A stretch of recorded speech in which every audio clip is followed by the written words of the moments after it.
Zera, admittedly, I'm a little bit rushed getting this job done. Running out of time. I've got a couple of the bikes in the lineup that have been held up by just the long process of getting all this to fit as effectively as I possibly could. I want to thank you very much for your patience with me in respect to getting this done. Form and fit was pretty important to me, and you were very gracious in allowing me some wiggle room, all pun intended, with making all of this fit properly. Couldn't get fasteners to go into all of the fastener holes in its place. I used zip ties. And of course, looking back, the bike looks really good. But when you get in close, you can kind of see where the proverbial underwear may be showing. So with that, the radiator is literally making physical contact. Can't really see in the blackness there, but you can see it's touching literally right where my finger is here.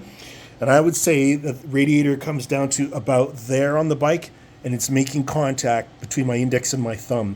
Easily that line there, the radiator is physically making contact. To the lower, put the bike way up here. You can see, I'll cut off the tails, but you can see we're being held on with zip ties there.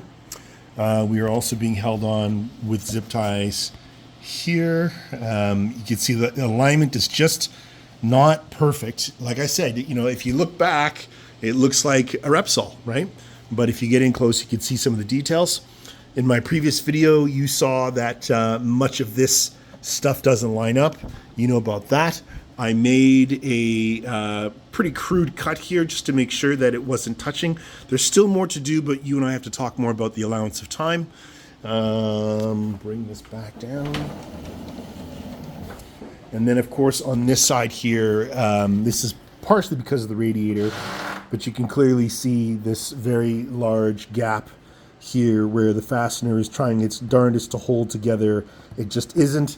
And, of course, it's coming off on this side. And this has everything to do with just the general alignment. Fortunately, though, which is very flirtatiously close, the clutch lever does kind of make contact with... if you had a glove on, you could see that having your fingers in here, you could potentially make contact with the front fairing. That's as far as it goes.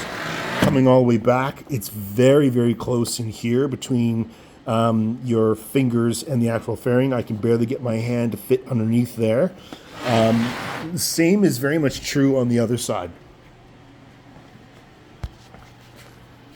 All right, so I can barely get my hand to fit in here. Of course, I'm not wearing a glove, but I can put my hand in here, and it's very tight.